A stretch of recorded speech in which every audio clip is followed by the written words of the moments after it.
जय उत्तराखंड। वैश्य बुलेटिन में आपका हार्दिक स्वागत है। देख रहे हैं पहाड़ों की खबर, सुनिश्चित खबर आपका अपने चैनल वैश्य बुलेटिन खबर। कल दिखा ब्लॉक से राष्ट्रीय इंटर कॉलेज पुलियाडांग में राष्ट्रीय सेवा योजना के 7 दिवसीय कार्यक्रम का शानदार शुभारंभ किया गया। शिविर में नशा मुक्त संस्कार युक्त उत्तराखंड थीम रहेगी। NSS शिविर का शुभारंभ पूर्व प्रमुख विद्यालय संरक्षक सुरेंद्र सिंह नेगी, वशिष्ठ अतिथि समाजसेवी PLV जगमोहन डांगी ने NSS के स्वयंसेवकों को नशे से दुष्प्रभाव एवं इसके सेवन में शारीरिक एवं मानसिक क्षति के विस्तार के बारे में बताया गया। इन 7 दिवसीय योजना शिविर में सामाजिक एवं सामाजिक तौर पर रहन सहन के तौर तरीके सबको एक समानता से रहने के अलावा शिविर की समाप्ति के बाद सभी को प्रमाण पत्र दिया जाएगा, जो भविष्य में उच्च शिक्षा एवं अन्य संस्थानों में मेरिट के काम आता है। कल विकास खंड के राष्ट्रीय इंटर कॉलेज पुलियाडांग के 7 दिवसीय कार्यक्रम की जानकारी ली हमारे सहयोगी जगमोहन डांगी ने। देखिए, उन्होंने अभिभावकों और शिक्षकों से बात की। यह विशेष रिपोर्ट आपके लिए।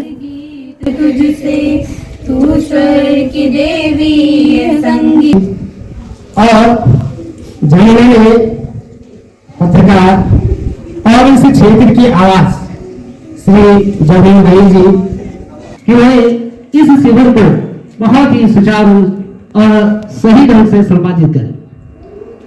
तो प्रिय समझे, मैं थोड़ा सा एक इतिहास है ये संक्षिप्त में आपके सामने रखना चाहूंगा कि राष्ट्रीय सेवा योजना सुंदरा सवार दे, स्वयं सजेव सुंदरा सवार दे। हम उठे उठेगा जग हमारे संग साथियों, हम बढ़े तो सब बढ़ेंगे अपने आप साथ, जमी पे आसमान को उतार। इस विद्यालय के समस्त शिक्षकगण जिनके सुरक्षा में आप बहुत बेहतरीन शिक्षा ग्रहण कर रहे हैं। शिक्षा और स्वास्थ्य की तरफ देखना या उनको कोई जरूरत पड़ती है तो उनको मैदानों की तरफ देखना पड़ता है और मैदान में जाके उनको उसका दुगना तिगना चौगुना दाम चुकाना पड़ता है। तो ये उनके दिमाग में हमेशा से मुझे ऐसा शीशा चाहिए, मुझे ऐसा शीशा चाहिए जैसे हमारे प्रधान जी हैं महाकांत जी, मुझे ऐसे शीशे चाहिए जो प्रधान बन जाए, जो समाज में समाज के काम कर रहा है। मुझे ऐसे शीशे से खुशी होती है। मुझे ऐसे शीशे नहीं चाहिए कि वो इंजीनियर बन गया और विदेश चला गया और उसको अपने माँ बाप अपने संस्कार भूल गया। तो यहाँ पर जो है संस्कार शब्द है, संस्कार का मतलब है सम्मान। तो ये जो है संस्कार है, क्योंकि आज मंच पर बैठा सम्मान हो रहा है तो कहीं ना कहीं ये संस्कारों का ही जो है वो प्रेरणा है। तो जो आज प्रथम प्रतिनिधि बने हैं। दूसरा नशे की बात की कभी मोदी जी ने, तो मैं थोड़ा सा उदाहरण दे रहा हूँ कि आप जानते हैं कि दिल्ली में कौन सी पार्टी की सरकार है? आप पार्टी की सरकार है। अब वो कहते हैं कि हमने रोल मॉडल बनाया, शिक्षा क्षेत्र में बहुत अच्छा काम किया, लेकिन साथ साथ उन्होंने एक और घटिया काम भी किया। हम चला रहे हैं, संचालित कर रहे हैं, शुरुआत हो गई है, इसकी सूचना भेजी जा चुकी है। तो मैं अपने स्तर से अगर सेवा की परिभाषा करूं तो बस इतना कह सकता हूं फिलहाल में। उसके 7 दिन बाद क्या स्थिति होगी वो तो खैर बाद में पता लगेगा, अब मेरे साथ रहने का मौका मिलेगा। तो मैं सिर्फ ये कह सकता हूँ मेरे हिसाब से अगर सेवा कुछ है तो बस निस्वार्थ सेवा है। सेवा जब भी सेवा है जब आप निस्वार्थ भाव से कोई कार्य करते हैं, और जब आप निस्वार्थ भाव से कोई कार्य करते हैं तो सफल भी होता है।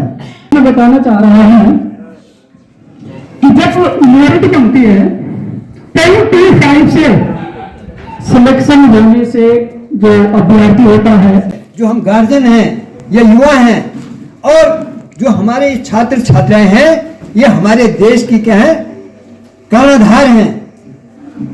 एक बात कर रहा हूं मैं, उसमें यहाँ पर शराब की दुकान खुली, उन्होंने वहां पर पिकेटिंग की, भूख हड़ताल की, उनकी धर्मपत्नी सुश्री परिवार रावत जी ने जो है पिकेटिंग की। भविष्य के लिए अच्छा नहीं है, ये मैं सब शब्दों में कह रहा हूं।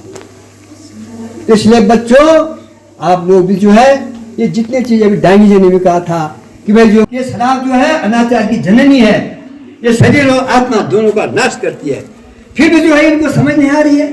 सत्ता में बैठे हुए हैं और शराब की दुकानें दिन पर दिन बढ़ती जा रही है।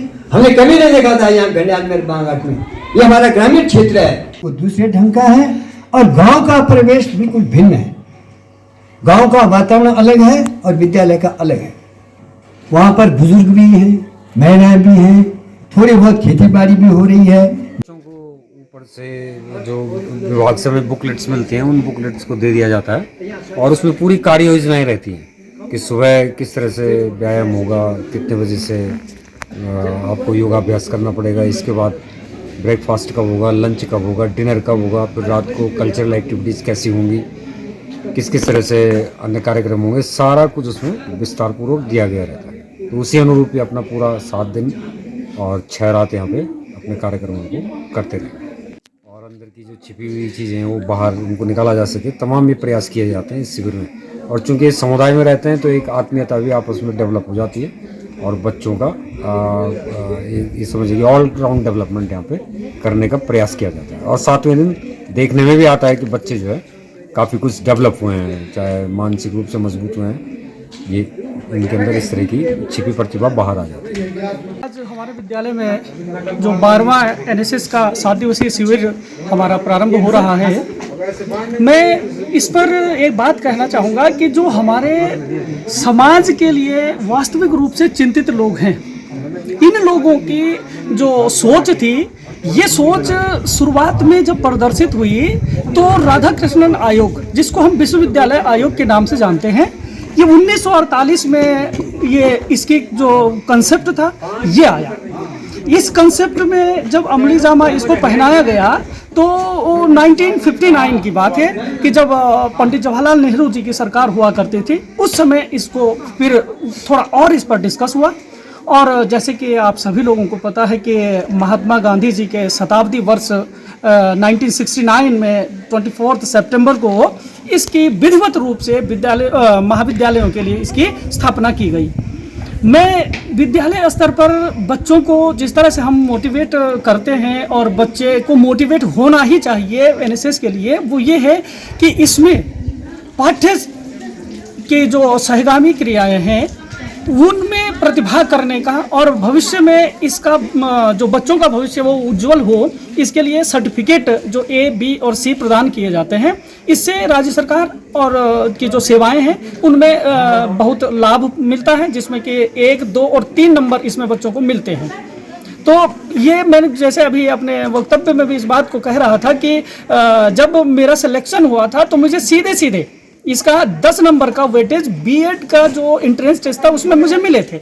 जी गुरजापुर में एनएसएस का कार्यक्रम आपने गांव-गांव में शिविर लगाया, 3 साल आपका कार्यकाल रहा है, काफ़ी अच्छा अपने अनुभव में अभी बच्चों को नए जो एनएसएस का आज 12वीं स्थापना 12वीं जो आज एनएसएस का शिविर का शुभारंभ किया गया, बच्चों को इस 7 दिवसीय शिविर में एक ही जगह में रहने से सामूहिक तौर में 30-40 बच्चे रहते हैं, क्या ज्ञान मिलता है, उसके बाद उनको क्या लाभ होता है, क्या क्या होता है इसमें, बच्चों को क्या क्या सिखाया जाता है, कैसा उनका पीरियड चलता है, सुबह शाम टाइम टेबल क्या होता है। तो बहुत पहले तो मैं आपका बहुत बहुत धन्यवाद करना चाहूँगा दांगी जी कि मैंने इस राजकीय इंटर कॉलेज पुरेडांग में आकर के 3 शिविर यहाँ पर लगाए हैं और इन शिविरों के बारे में मैं आपको थोड़ा जानकारी दूँ तो बच्चे इन शिविरों में रह कर के अपने गाँव के समाज से जुड़ते हैं, उससे परिचित होते हैं, समाज में रह कर के बिना भेदभाव के, बिना जात पात के समूह में कैसे रहा जाता है, अभाव में कैसे रहा जाता है, ये बच्चों को वहाँ पर सीखने को मिलता है। बच्चों में के अंदर हम इस शिविर में बच्चों में एक नया नेतृत्व की क्षमता प्रदान करते हैं ताकि बच्चे आगे आकर के अपने आप एक आत्मविश्वास उसके अंदर जाग सके, अपने आत्मविश्वास के साथ वो काम कर सके, समाज में अपनी बात को रख सके, समाज की बात को समझ सके।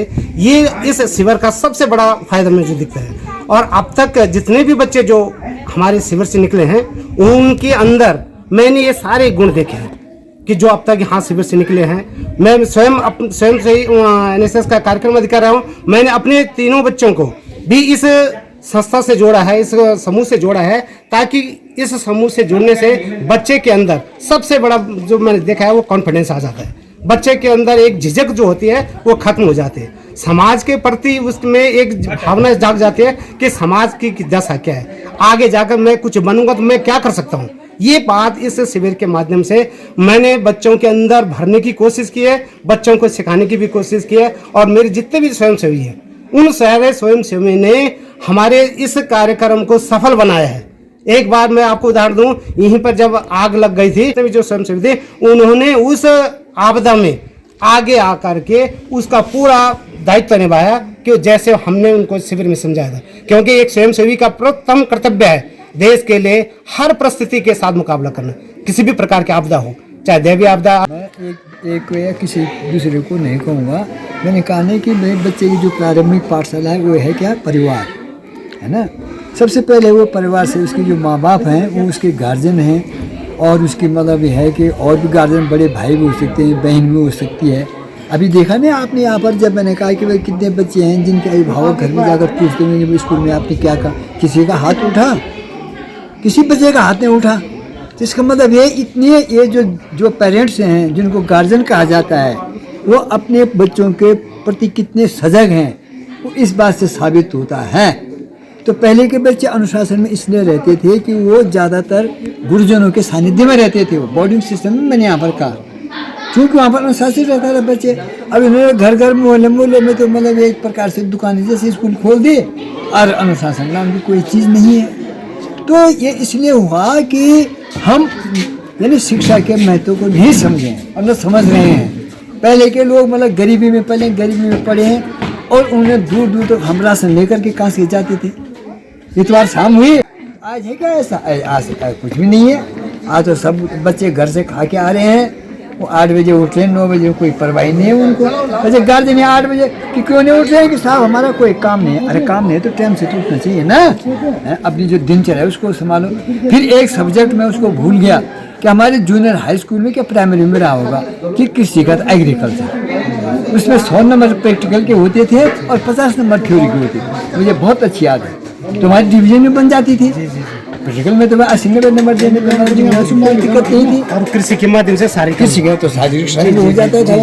फिर उसके जो मतलब हमारे जो व्यायाम शिक्षक थे सुबह, फिर स्कूल में जो थे ये वॉलीबॉल, बैडमिंटन, फुटबॉल, हॉकी, ये सारी चीज। तो हमारे साथ मतलब टीचर भी खेलते थे, बच्चे नहीं टीचर भी खेलते थे, जिसमें मैं करमवीर सिंह जी का नाम लेना चाहूँगा, वाइस प्रिंसिपल थे वो। कांस खेलने में तो फुटबॉल के बहुत अच्छे प्लेयर थे ना। वैसे हमारे यहाँ मतलब क्या कहते हैं इसमें, यात्राखंड पहाड़ से जुड़ी खबरों को वॉइस ऑफ माउंटेन्स आपके लिए लगातार ला रहा है।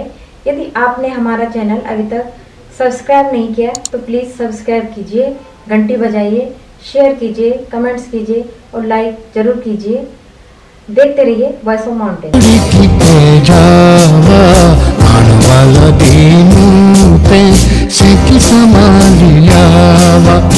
ए जावा